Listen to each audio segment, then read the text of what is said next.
성도 여러분, 우리 주님의 은혜 가운데서 평안하십니까? 아멘, 아멘. 오늘 3월 셋째 주 주일입니다. 또 오늘은 사순절 세 번째 주일이기도 합니다. 오늘 예배에 나오신 여러분들 모두에게 우리 주님의 새 은혜가 가득하시기를 축원합니다. 아멘. 예배 인사 나누겠습니다. 찬미 예수, 마라나타, 아멘, 아멘. 함께 예배하는 성도들과 인사하시겠습니다. 예샬롬, 예샬롬, 예샬롬, 예샬롬. 다 일어나셔서 반주자의 성령에 따라 거룩하신 하나님께 예배하겠습니다.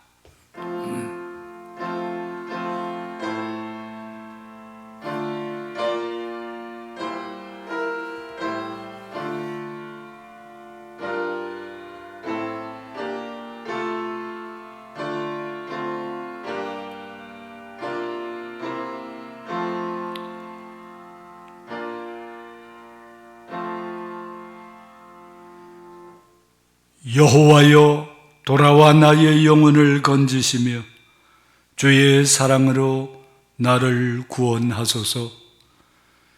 여호와께서 내 간구를 들으셨으며 여호와께서 내 기도를 받으시리로다. 아멘.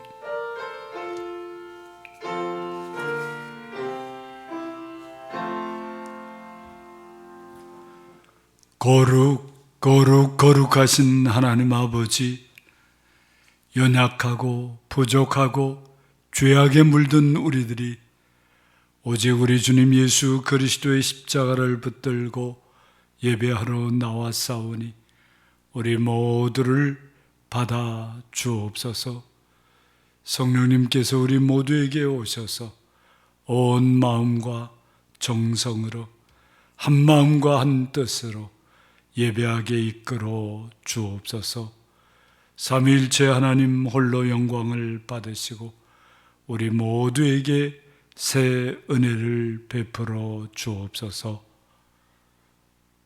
이제 우리를 예배하게 하신 은혜에 감사하여 우리의 믿음을 사도신경으로 함께 고백하오니 나는 전능하신 아버지 하나님 천지의 창조주를 믿습니다. 나는 그의 유일하신 아들 우리 주 예수 그리스도를 믿습니다. 그는 성령으로 잉태되어 동정녀 마리아에게서 나시고 본디오 빌라도에게 고난을 받아 십자가에 못 박혀 죽으시고 장사된 지 사흘 만에 죽은 자 가운데서 다시 살아나셨으며 하늘에 오르시어 전능하신 아버지 하나님 우편에 앉아 계시다가 거기로부터 살아있는 자와 죽은 자를 심판하러 오십니다. 나는 성령을 믿으며 거룩한 공교회와 성도의 교제와 죄를 용서받는 것과 몸의 부활과 영생을 믿습니다. 아멘.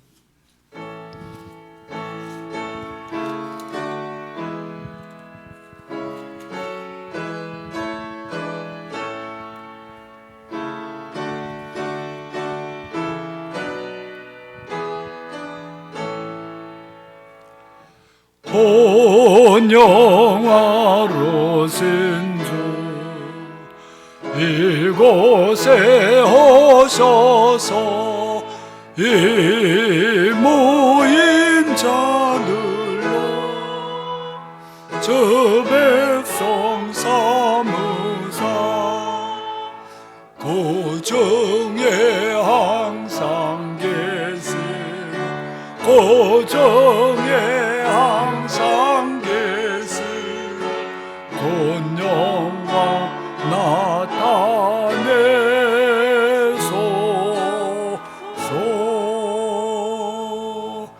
아멘.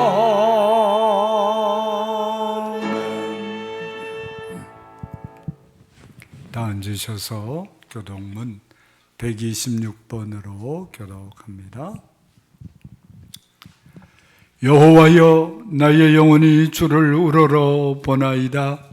나의 하나님이여, 내가 주께 의지하였사오니 나를 부끄럽지 않게 하시고 나의 원수들이 나를 이겨 개가를 부르지 못하게 하소서.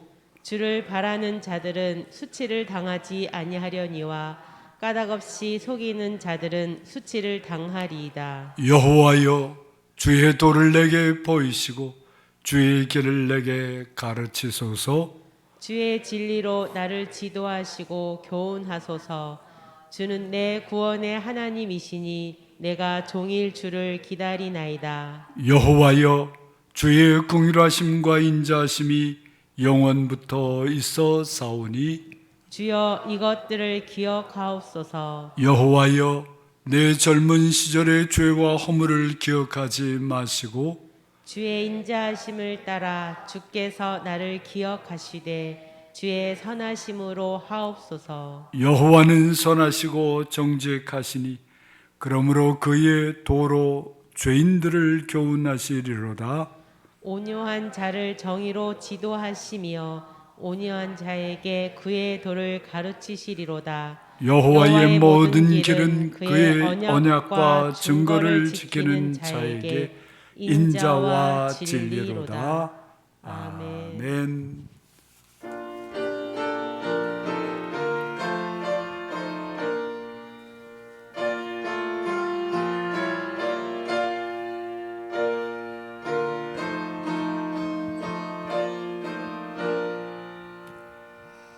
주님의 마음을 본받는 자, 그 마음의 평강이 찾아오고 험악한 세상을 이길 힘이 하늘로부터 임함이로다. 주님의 마음 본받아 살면서 거룩하시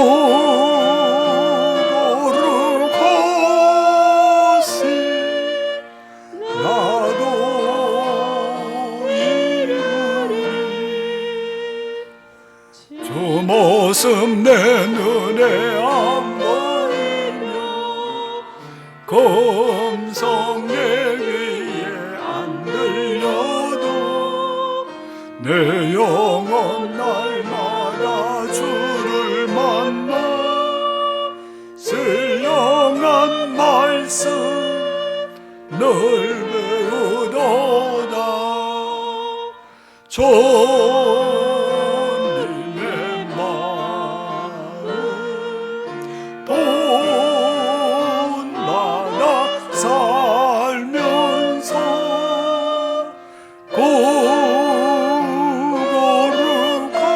거룩하시 나도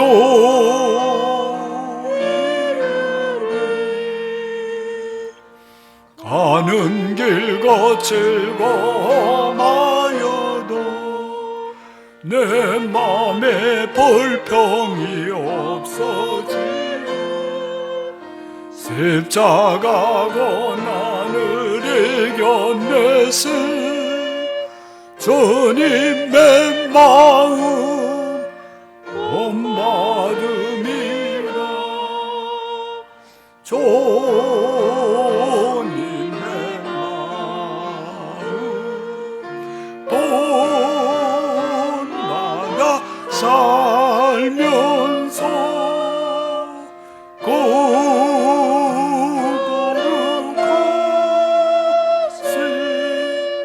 나도 이루리. 주 예수 세상에 다스려서 고난의 모성도 변하여 주님의 빛나는 그 영상 함께 보며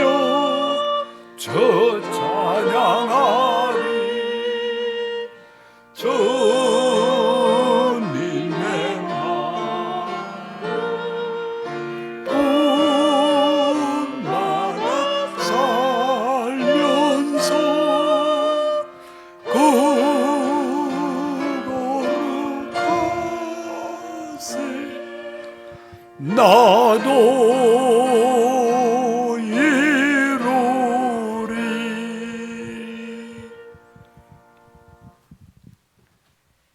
우리의 힘이 되시고 능력이 되시는 하나님 아버지, 오늘도 하나님을 사모하는 마음으로 이 자리에 나왔습니다.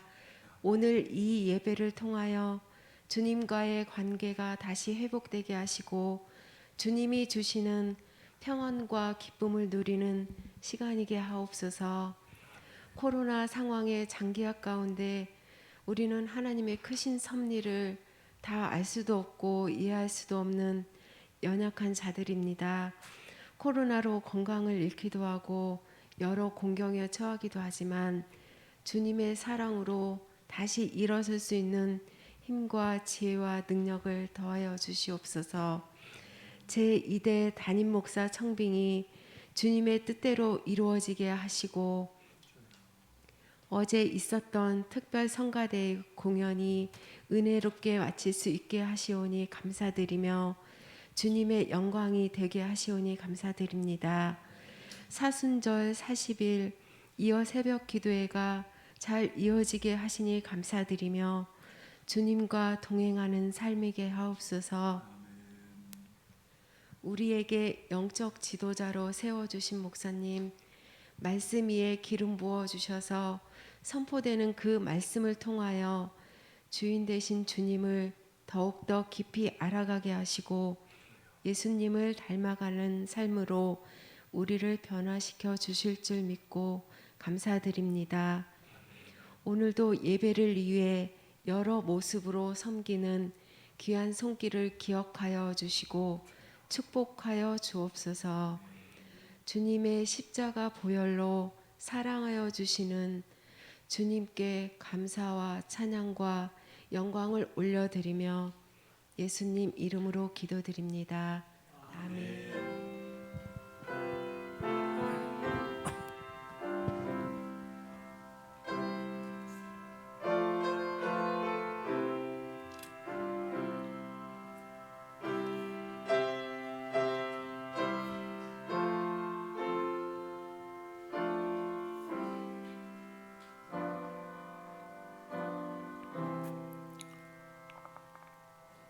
침묵 중에 자신의 죄와 허물을 십자가 앞에 내려놓고 회개한 사람들에게 주시는 하나님의 용서의 말씀입니다.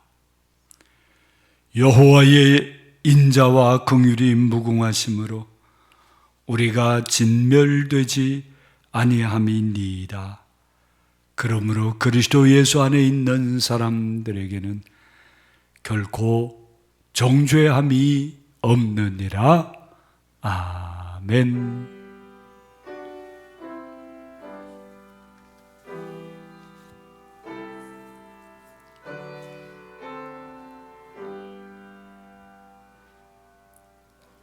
오늘 우리에게 주시는 하나님의 말씀은 마태복음 제1장 18절부터 25절입니다.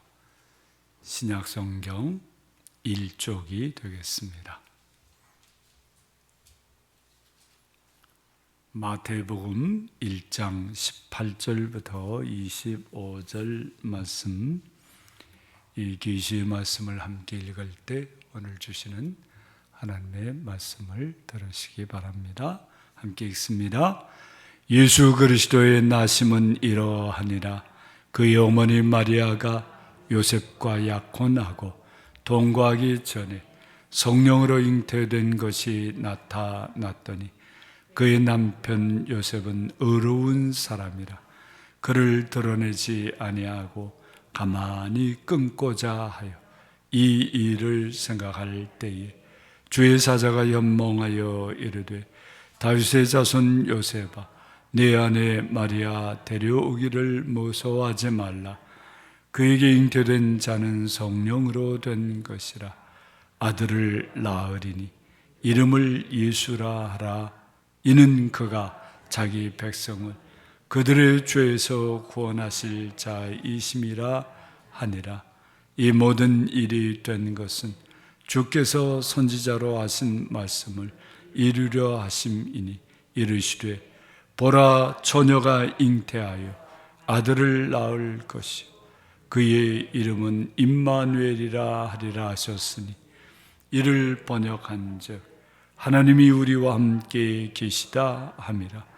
요셉이 잠에서 깨어 일어나 주의 사자의 분부대로 행하여 그의 아내를 데려왔으나 아들을 낳기까지 동침하지 아니하더니 나음의 이름을 예수라 하니라. 아멘. 오늘 김기훈 목사님께서 말씀을 전해 주시겠습니다.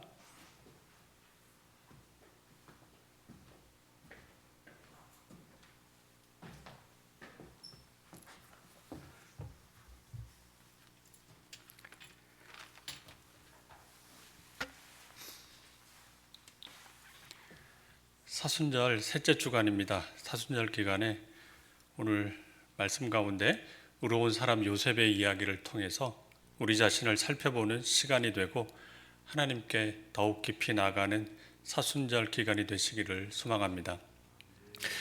마태복음 1장 전반부는 아브라함으로부터 시작된 긴 계보로 시작됩니다. 그러면서 15절에서 마리아의 남편 요셉 이야기까지 이어지며 그리스도라 칭하는 예수가 나셨다라는 구절로 마무리가 됩니다.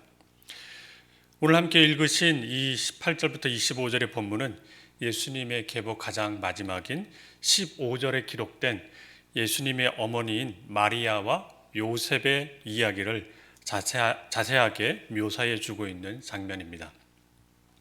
18절을 보시면은요, 마리아와 요셉은 약혼 관계였다고 말하고 있습니다. 당시 유대인 사회에서는 결혼에 앞서 1년 정도 먼저 약혼을 하는 관습이 있었습니다. 이 약혼은 현대 세계의 약혼 관계와는 큰 차이가 있는데요. 예수님 시대 당시 약혼은 아주 강한 법적 구속력을 갖고 있었습니다. 그래서 약혼을 하게 되면 약혼을 한 순간부터 법적으로 부부 관계가 됩니다. 그렇지만 유대 관습이 독특한 게 약혼으로 이렇게 법적인 부부가 되었지만 결혼할 때까지는 함께 살지 않고 자신의 부모님과 거하는 삶을 계속 살았고, 그리고 육체적인 관계도 엄격하게 금지되었습니다. 그래서 이 약혼 관계는요, 이혼이나 죽음에 의해서만 종결될 수 있었습니다.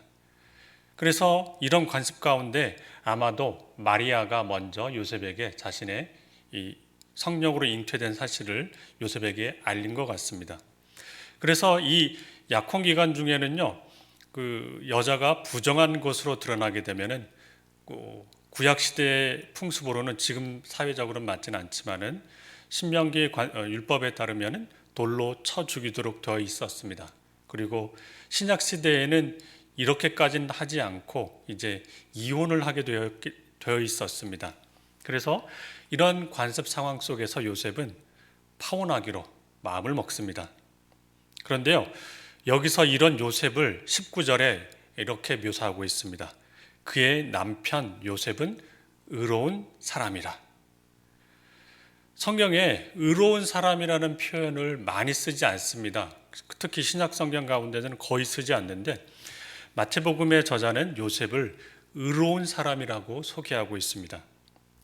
이 마태복음에서 이렇게 의로움에 대한 가르침은요, 기본적으로 예수님을 따르는 사람들에게 예수님께서 의로울 것을 요구하셨는데요. 이 마태복음에서 의에 대한 여러 가지 가르침이 많습니다. 대표적으로 산상수훈에서부터 의에 대한 이야기가 굉장히 많이 나오지 않습니까? 특히 예수님께서 세례 요한에게 세례를 받는 장면을 한번 생각해 보십시오. 요한은 자신이 예수님께 세례를 받아야 된다고 그러면서 예수님의 세례를 거절하는데, 그러자 예수님께서 마태복음 3장 15절에서 이렇게 말씀하십니다. 예수께서 대답하여 이르시되 이제 허락하라. 우리가 이와 같이 하여 모든 의를 이루는 것이 합당하니라 하시니 이에 요한이 허락하는지라. 마태복음의 문맥에서 파악한다면 예수님께서 강조하시는 의로움은 율법과 예수님의 가르침에 드러난 하나님의 뜻에 순종하는 것이 마태복음이 강조하는 의로움입니다. 그래서 예수님께서도 하나님의 뜻을 이루기 위해서 온전히 하나님의 말씀에 순종하십니다. 그래서 이런 예수님의 가르침에 반응한 사람들을 마태복음에서는 의로운 사람이라 칭함받게 되고, 특히 심판 때에 하나님께 옳다고 인정받을 것이라고 말하고 있습니다. 마태복음 25장 31절에서 46절에는 인자가 다시 올 때에, 천사들과 다시 올 때에 어떤 일이 일어날 것인지를 기록하고 있는데요. 그러면서 양과 염소의 비유를 합니다. 기억하시겠지만 양은 어느 쪽에 있습니까? 오른쪽에 있죠. 그럼 염소는 어느 쪽에 있을까요? 왼쪽에 있습니다. 잘 아시는군요. 그러면서 오른편에 있는 사람들, 양과 같은 사람들을 마태복음은 의인이라고 소개하고 있습니다. 그리고 이 비유의 마지막 절인 25장 46절이 이렇게 말합니다. 그들은 영벌에, 의인들은 영생에 들어가리라. 네. 심판 때에 하나님께 옳다함을 인정받는 사람들은 의인이라고, 그리고 의인들은 이와 같이 하나님 나라에 들어가게 될 것이라고 마태복음은 소개하고 있습니다. 그렇다면 19절에서 요셉을 의로운 사람이라고 소개한 것은, 이런 마태복음의 흐름에 살펴본다면 요셉은 하나님의 율법을 따르는 사람이라는 표현이라고 말할 수 있겠습니다. 그러니까 신명기적인 표현으로 소개한다면 요셉은 하나님의 율법을 마음을 다하고 뜻을 다하고 힘을 다하여 따르는 사람이었다고 소개할 수 있습니다. 그런데 오늘 요셉의 모습을 통해서 성경이 말하는 의로움에 대해서 다시 한번 곰곰이 생각할 지점이 있습니다. 이 율법 규정에 따르면 부부간의 이혼은 재판을 해야 합니다. 그런데 이 재판은 비밀 재판이 아니라 공개 재판을 하게 되어 있습니다. 여러 사람들 앞에서 이혼 사유를 설명해야 하며, 게다가 재판장의 승인을 얻어야 이혼이 가능하도록 그런 규정이 되어 있습니다. 그래서 요셉과 마리아는 동네 사람들이 가장 잘 알고 있는 공개적인 장소에서 재판을 해야 했습니다. 보통 구약시대에는요, 성문 앞 같은 공개적인 장소에서 재판이 종종 이루어졌습니다. 가장 사람이 많이 드나드는 공개적인 장소였기 때문에 그 장소에서 재판이 열렸었습니다. 그래서 요셉은 이 공개적인 장소에서 마리아와 자신이 재판을 받아야 한다면 마리아에게 큰 수치와 고통이 될 것이라고 여겼던 것 같습니다.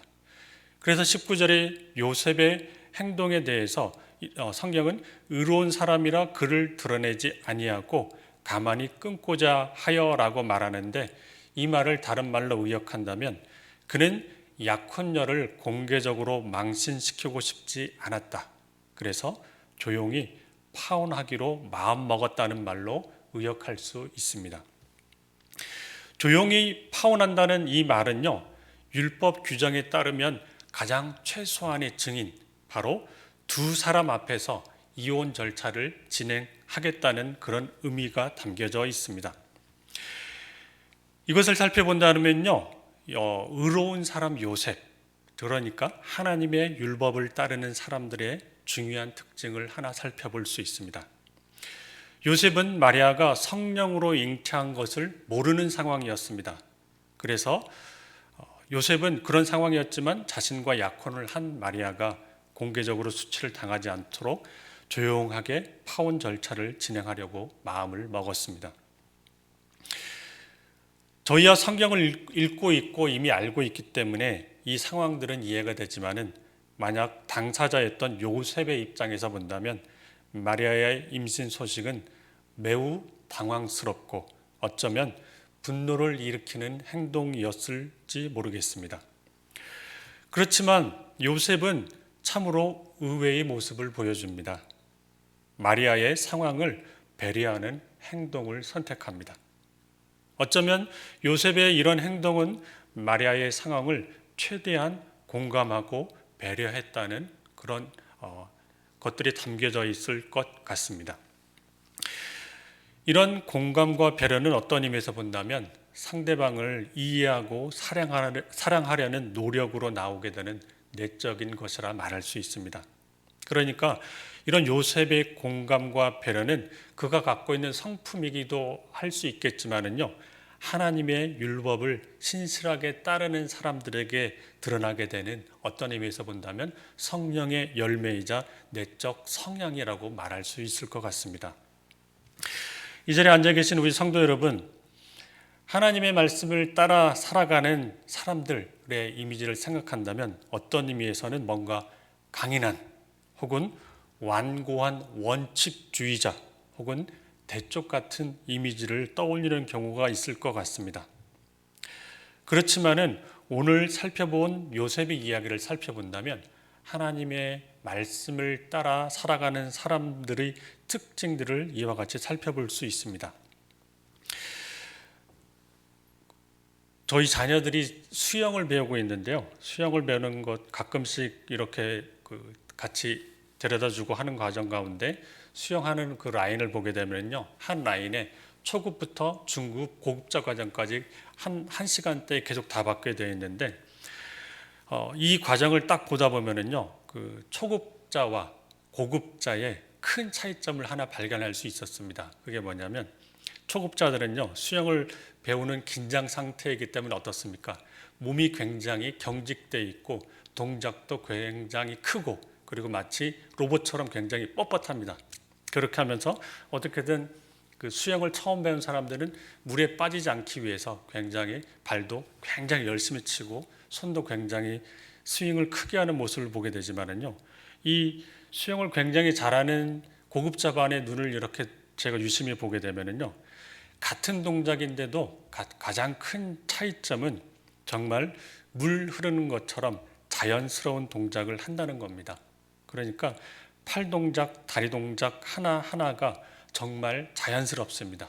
굉장히 자연스러우면서도 나가는 속도는 굉장히 빠릅니다. 그래서 초급자와 중급자가 저렇게 다르구나 이렇게 제가 살펴보게 됐는데요. 하나님의 말씀을 따라 살아가는 사람들의 모습도 이와 같은 것 같습니다. 뭔가 경직되거나 또 엄격하기보다는 오히려 하나님의 말씀을 더 신실하게 따라가는 사람들의 모습들은 마치 물에 수영선수가 자연스럽게 스윙을 하는 것처럼 그들의 삶 속에서 자연스러운 내적 열매들이 드러난다는 것을 우리가 살펴볼 수 있습니다. 특히 성경에서 말하는 변화된 사람들, 특히 성경에서는 사랑에 대해서 이야기를 많이 하고 있는데요. 예수님의 사랑에 대한 정의를 가장 잘 정리한 본문을 한다면 아마 사도 바울이 기록한 고린도전서 13장을 말할 수 있을 것 같습니다. 고린도전서 13장을 보면은요, 여러 가지가 있는데요. 제가 준비한 아마 슬라이드가 하나 더 있을 겁니다. 여기 보면은요, 사랑에 대해서 사랑은 오래 참고 그리고 온유하고 시기하지 아니하며, 그래서 이런 특징들이 인내와 친절과 관용으로 나와 있습니다. 그리고 사랑은 자랑하지 아니하며 교만하지 아니하며, 이것은 겸손을 말하고, 무례히 행하지 아니하며, 이것은 예의를 말하며, 자기의 유익을 구하지 아니하며, 이것은 비이기심을 말하고, 또한 성내지 아니하며, 이것은 온화한 성품을 말한다고 이야기할 수 있겠습니다. 이런 특징들을 살펴본다면 대부분 성도가 내면에 갖추어야 될 대부분 내적인 성품이라고 말할 수 있을 것이고, 성령의 열매라고 말할 수 있을 뿐만 아니라 이것은 하나님과의 관계에서 뿐만 아니라 타인과의 관계에서 행해야 될 그리스도인들의 내적 성품들, 특징들을 소개하고 있다고 말할 수 있습니다. 이 자리에 앉아있는 우리 성도 여러분, 최근에 들려오는 뉴스 한 가지가 제 마음을 많이 아프게 했습니다. 지난해 8월 아프간 특별 기여자 391명이 탈리반 정권의 집권을 피해 한국으로 오게 되었습니다. 그런데 이후에 약 40%인 150여 명이 울산에 남게 되고, 그 자녀들이 3월부터 초, 중, 고 이런 학교로 진학을 해야 될 상황이었는데요. 이들이 학교에 진학에 항의를 하는 학부모 이야기들이 뉴스에 나온 적이 있었습니다. 그러면서 이런 문구들도 있었습니다. 아이들에게 이슬람 문화를 배우게 할 수 없다. 사정들이 있겠지만은 이 문구와 이런 소식을 들을 때마다 참 마음이 안타까웠습니다. 한국 사회에서는 특별히 우리와 다른 민족의 종교 그리고 다른 어떤 인종에 대해서 배타적인 성격이 굉장히 강합니다. 그리고 여기에 한국교회 성도들도 이런 모습에서 자유로울 수 있다고 말하기는 쉽지 않은 것 같습니다. 그럼에도 성경은 우리에게 이웃을 배려하고 타인과의 관계에서 그들의 상황에 공감하며 사랑을 행하라고 우리에게 말하고 있습니다.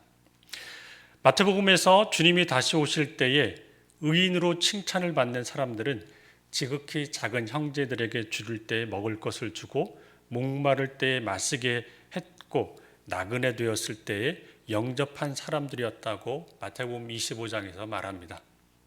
이 시대에 나그네 된 사람들의 상황을 공감하고 그들을 배려하며 그들에게 사랑을 베풀어 그들을 영접한 사람이 주님을 영접한 사람들입니다. 사순절을 보내고 있는 우리 성도 여러분, 우리 중심에 주님께서 기뻐하실 이와 같은 내적인 성품들이 있는지를 다시 한번 살펴보기를 소망합니다.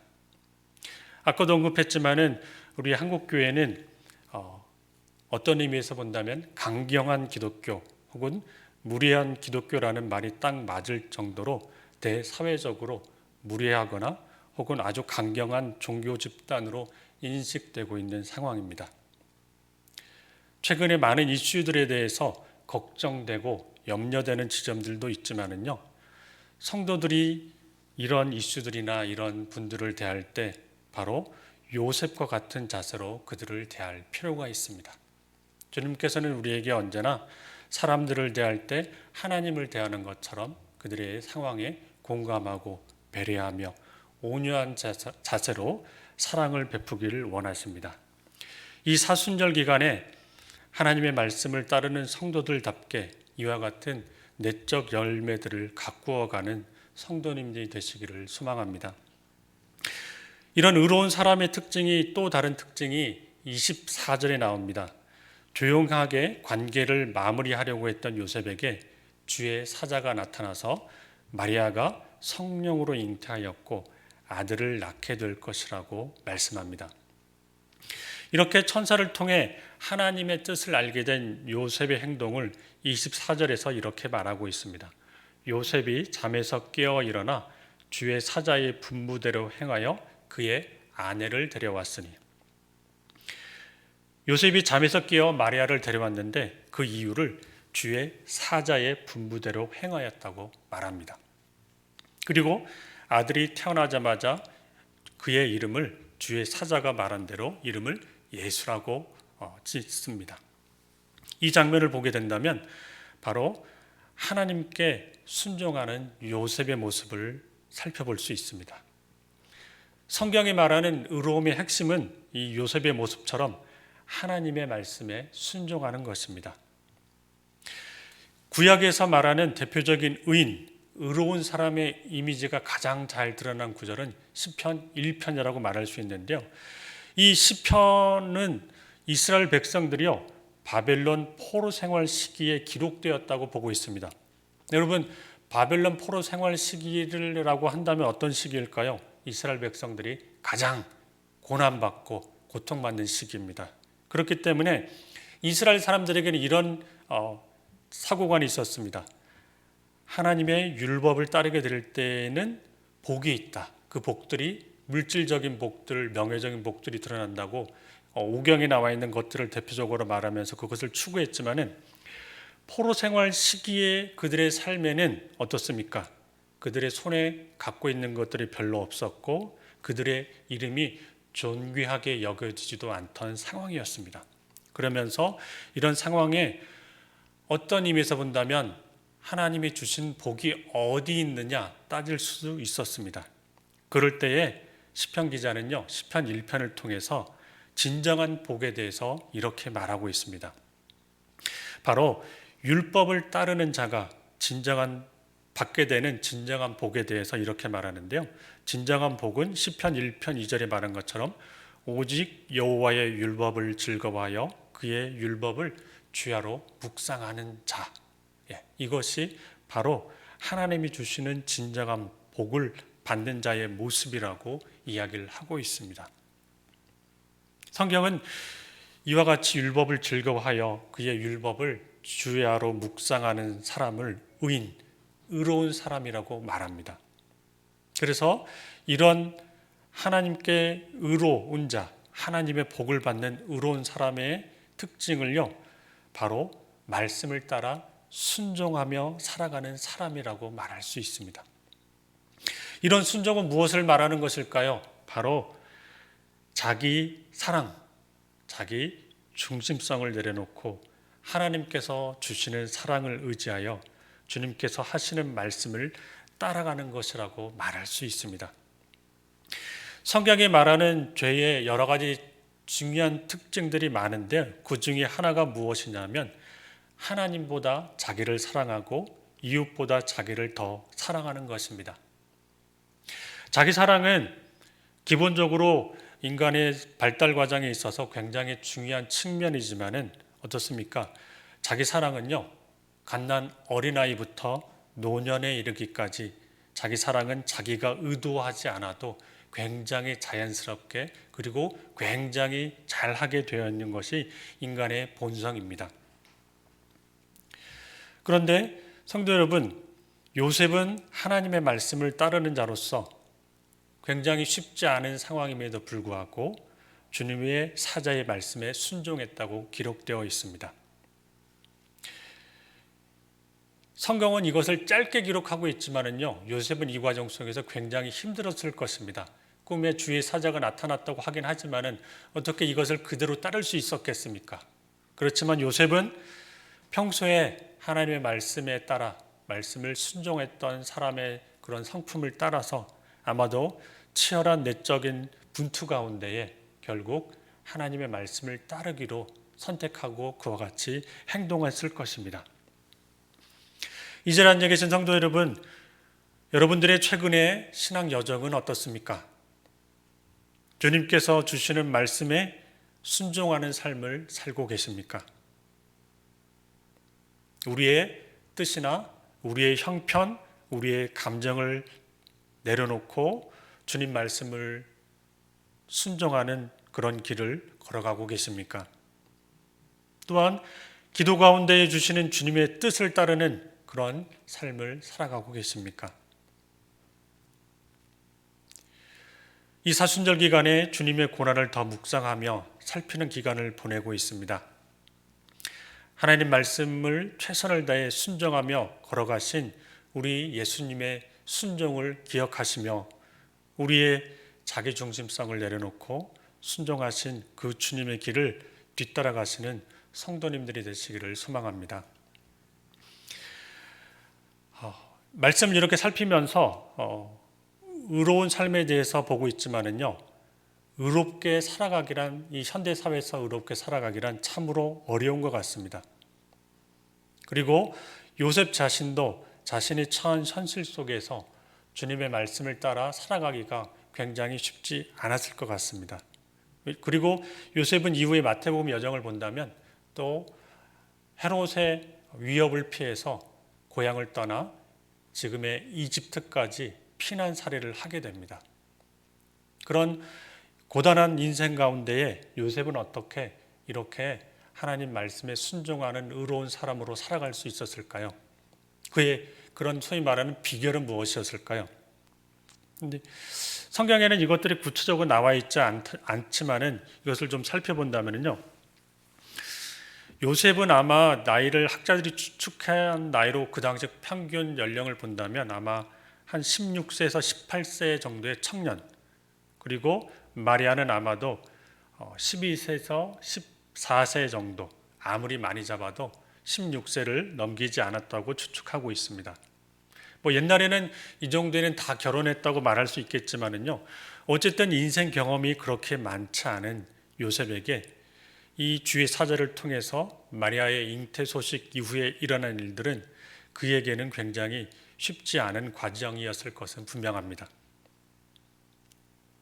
이런 요셉이 하나님의 뜻을 젊은 청년인 요셉이 하나님의 뜻을 따라 살아갈 수 있었던 중요한 것은 아마도 제가 살펴본다면 23절의 말씀을 아마 그는 꿈의 천사를 통해서 이 말씀을 받았지만 이 말씀이 그의 인생에 평생에 남는 말씀이 되었던 것 같습니다. 23절 보시면은요 이렇게 기록되어 있습니다. 보라 처녀가 잉타하여 아들을 낳을 것이요 그의 이름을 임마누엘이라 하리라 하셨으니 이를 번역한즉 하나님이 우리와 함께 계시다 함이라.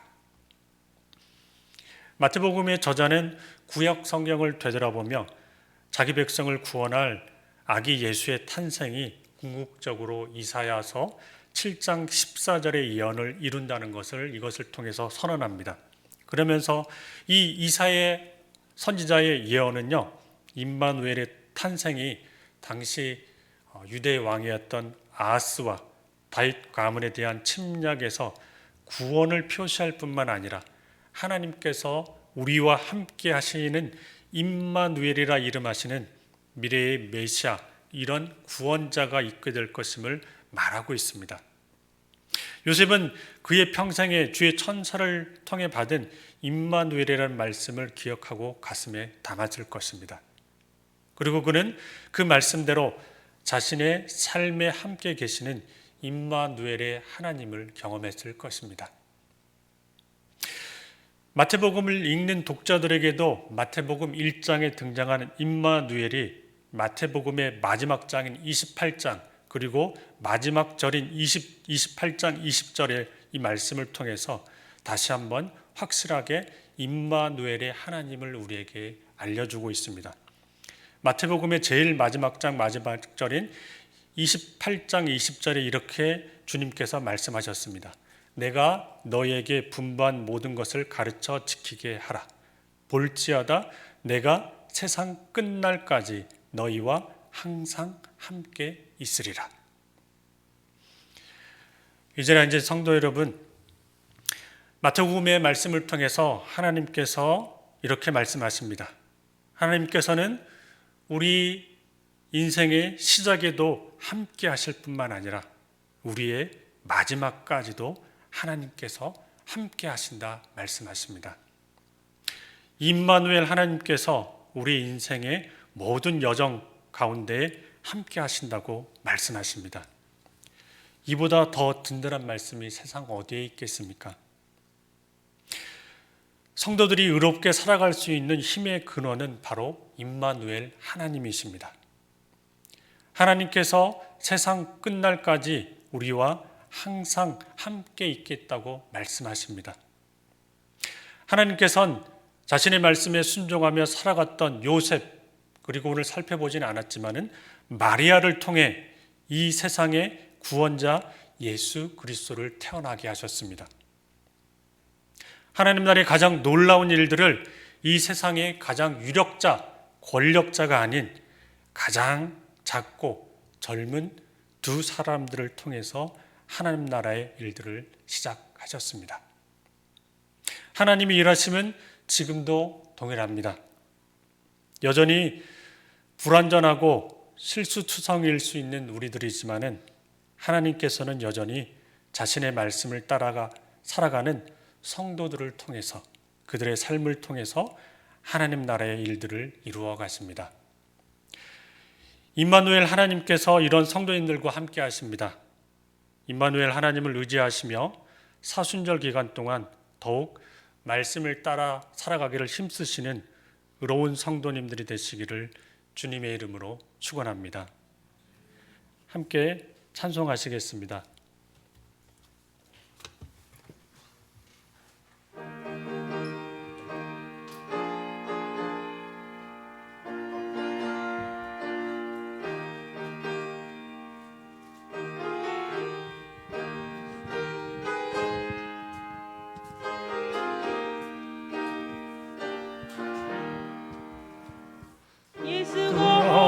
함께 계시니 시험이 오나고 봄네 기쁨의 근원 되시는 예수를 위해 삽시다. 날마다 주를 섬기며 언제나 주를 기리고 그 사랑 안에 살면서 딴 길로 가지 맙시다. 이 세상 사는 동안에 주 이름 전파하면서 무한한 복락 주시는 예수를 삽시다.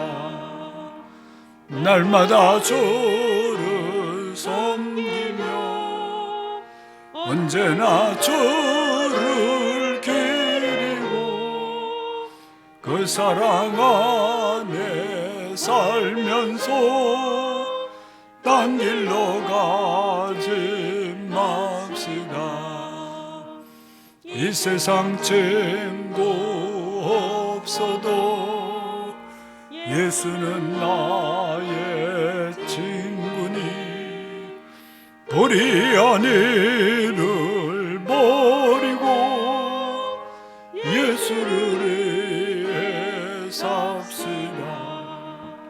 날마다 주를 섬기며 언제나 주를 기리고 그 사랑 안에 살면서 딴 길로 가지 맙시다.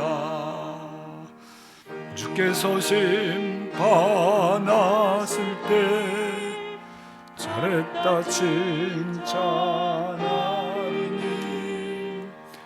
이러한 상급 받도록 예수를 위해 삽시다. 날마다 주를 섬기며 언제나 주를 기리고 그 사랑 안에 살면서 딴 길로 가지 맙시다.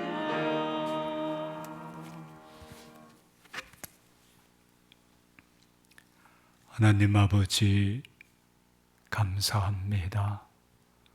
오늘 사순절 세 번째 주일에 또 이같이 귀한 말씀 주셔서 우리가 주님 안에서 의로운 사람으로 사람들을 사랑하며 배려하며 하나님의 말씀에 순종하며 하나님의 사람들로 더욱 아름답게 세워져 가게 하시니 감사합니다.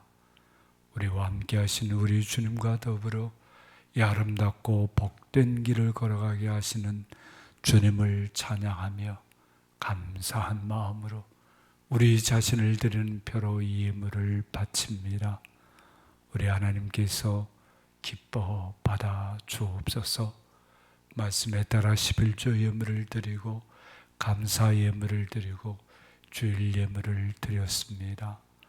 이 예물을 드리는 우리 성도들 다 받아주시고 맞아주셔서 진실로 의로운 사람으로 하나님 앞에 의로운 사람으로 살 수 있도록 필요한 모든 것을 허락하여 주옵소서. 우리 마음을 붙들어 주시고 우리의 사정과 형편을 곧게 펴주시고 하나님의 말씀을 들을 수 있는 놀라운 은혜를 주셔서 진실로 의로운 사람으로 살아갈 수 있게 해 주옵소서.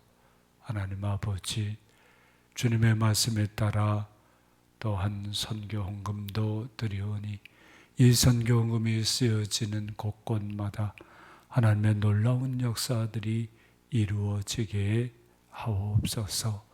소외자 선교와 문서 선교와 다음 세대 선교와 분쟁 지역의 평화 선교와 로힝야 민족의 난민촌 학교 선교위회와 또 세계 선교에 헌신하고 계시는 우리 선교사님들과 또 제주의 개척자들과 우리 시대의 문화사역자들 위해서 쓰여질 때 비록 적은 물질이지만 하나님의 놀라운 사랑과 은혜의 역사가 그 속에서 이루어지게 하옵소서. 이 물질을 드린 우리 성도들 삶 속에도 하나님의 이 새로운 은혜와 평강이 가득가득 차고 넘치게 해 주옵소서. 하나님 아버지, 우리 성도들의 사정과 형편을 다 아십니다. 있는 자리에서 하나님의 백성으로 더 아름답게 의롭게 살아갈 수 있도록 이끌어 주시기를 간절히 빕니다. 하나님 아버지, 안타깝게도 코로나에 감염된 우리 성도들을 주님께서 긍휼히 여겨 주옵소서.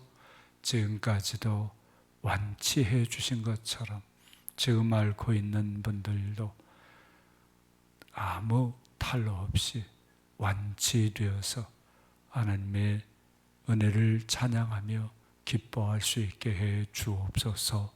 하나님 아버지,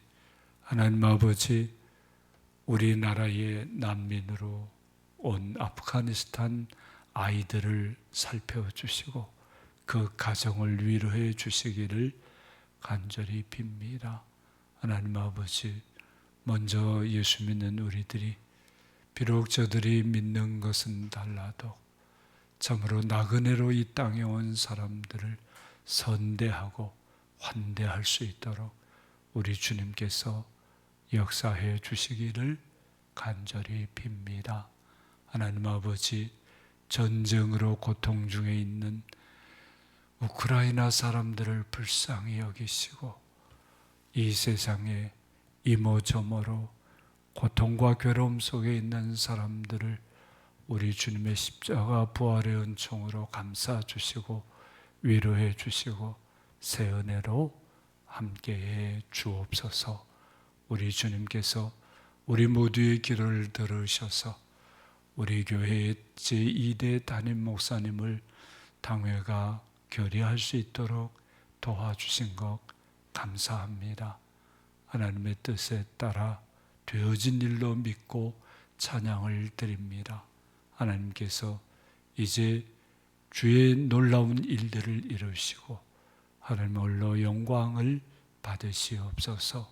어제 우리 교회 온 성도들이 기도하며 감당한 우리 사순절 창작 합창을 참으로 감격으로 마칠 수 있게 해주신 것 감사합니다. 우리 성도들의 기도에 응답으로 믿고 감사와 찬양을 드립니다. 우리 모든 영광을 하나님께서 받으시옵소서.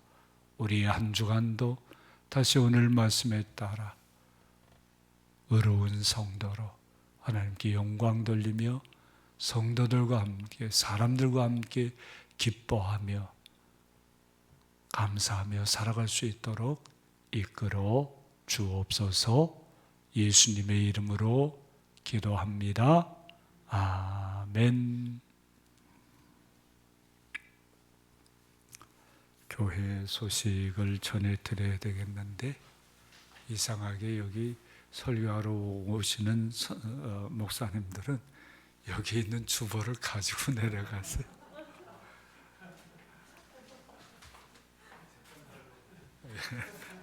다 그런 줄 압니다. 예, 그저 우리 먼저 어저께 우리 주님께서 은혜 주시는 대로 참 큰 역사를 감당했습니다. 함께 기도해 주시고 동참해 주신 여러분들에게 감사를 드립니다. 공연을 하면서 과연 우리 교회는 우리 주님의 십자가 부활의 은총 위에 세워진 교회구나, 그걸 다시 한번 깊이 마음에 새기게 되었습니다. 가장 칠언 속에 담겨져 있는 우리 주님의 십자가 부활의 은총으로 우리 교회가 여기까지 왔구나, 그런 감격을 누리게 됐습니다. 성가대원으로 수고해 주신 한 3개월 동안 연습하고 참 애를 많이 썼는데요. 대원 모두에게 감사를 드리고 또 3개월 동안 기도해 주신 우리 성도들에게 감사드리고 이모저모로 애써 주신 모든 분들에게 감사를 드립니다. 하나님께서 그 수고에 다 갚아주실 줄 믿습니다. 특별히 연약한 중에서 연습까지 잘 하고도 코로나로 인해서 함께하지 못한 안타까운 성도들이 있었습니다. 우리 하나님께서 다 위로해 주시고 깨끗하게 치료해 주시기를 부탁드립니다. 그리고 오늘 중요한 광고를 드립니다. 우리 교회에서 제2대 담임 목사님 청빙하기 위해서 온 성도들이 1347끼를 금식하면서 준비했습니다. 지난 주일 우리 청빙당회에서는 제2대 담임 목사님으로 원관석 목사님을 청빙하기로 결의했습니다.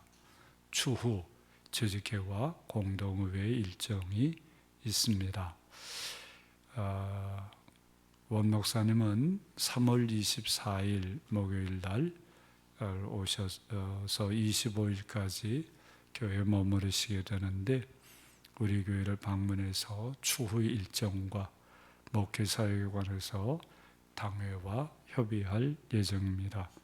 또 우리 원 목사님은 3월 25일 금요일 새벽 예배에서 설교 말씀을 하시기로 했습니다. 금요일 날 새벽 예배 함께 하시면 목사님도 만나 뵐 수 있고 또 말씀도 들을 수 있습니다. 함께 해주시면 참 좋겠습니다. 앞으로도 일정이 좀 남아있기 때문에요.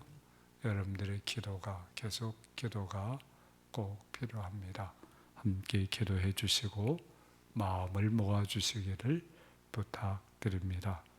우리 당회로서는 우리 성도들의 기도를 힘입고 나름 최선을 다해서 여러 과정을 통해서 가장 영적으로 또 공정하게 하려고 모든 우리 역량을 다 집중했습니다.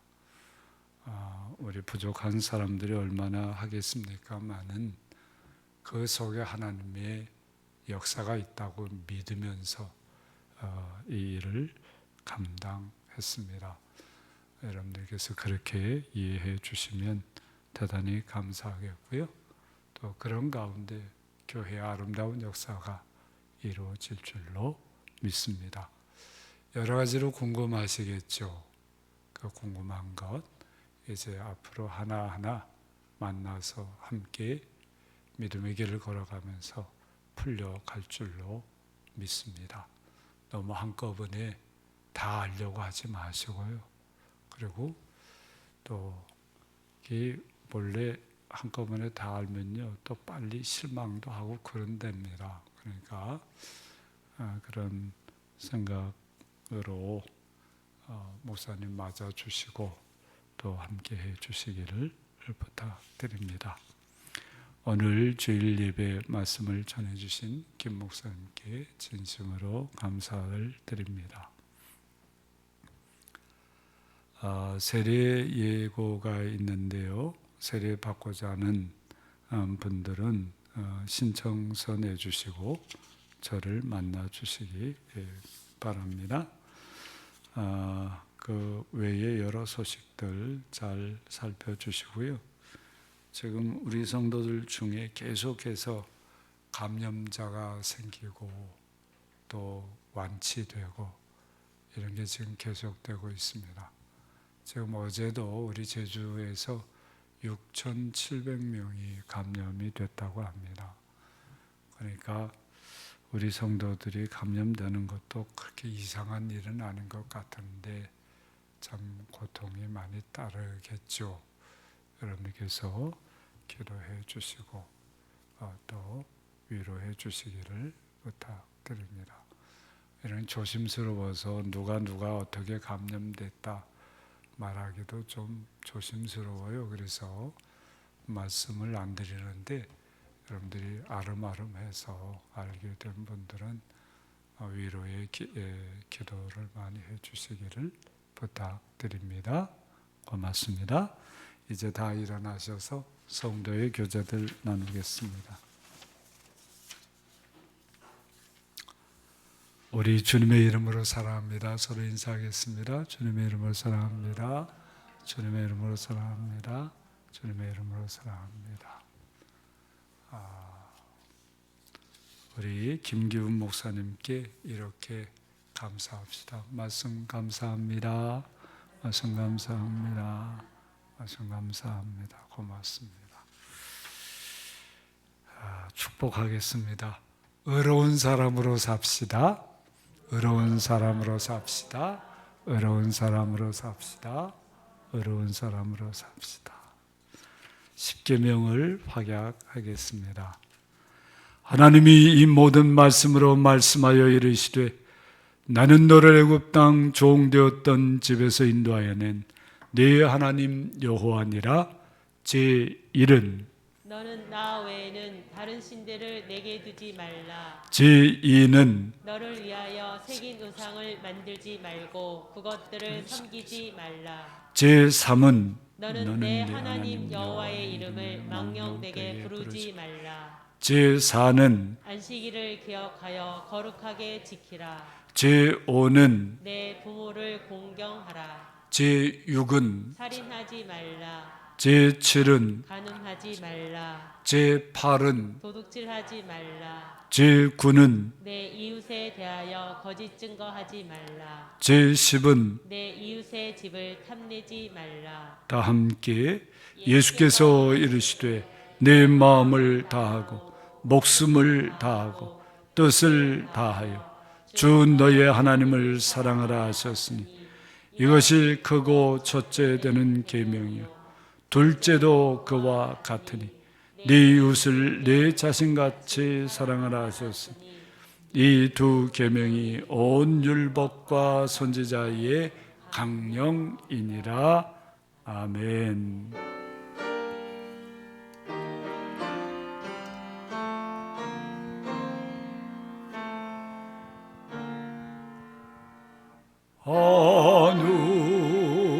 하늘에 계신 아버지 이름 거룩하사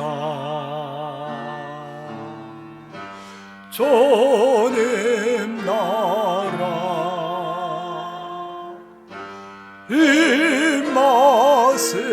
임하시고 또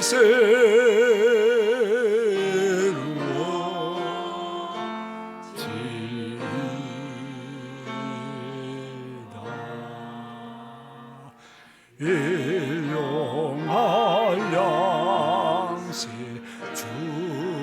주시고 우리들의 큰 죄 다 용서하시고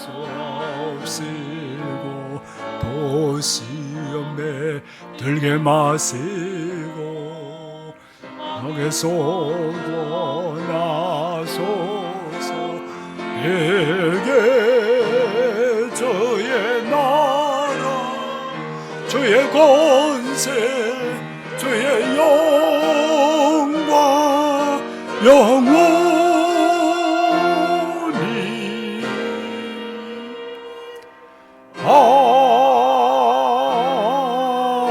아멘.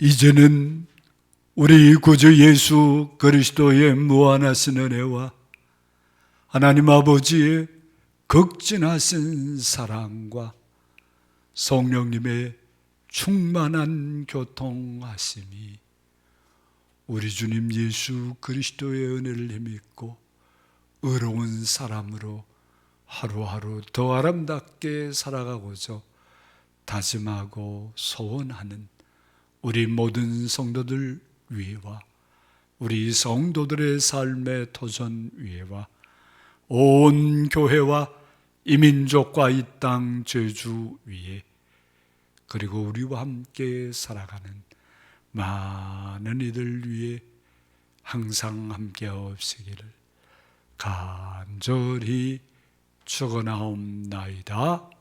아멘.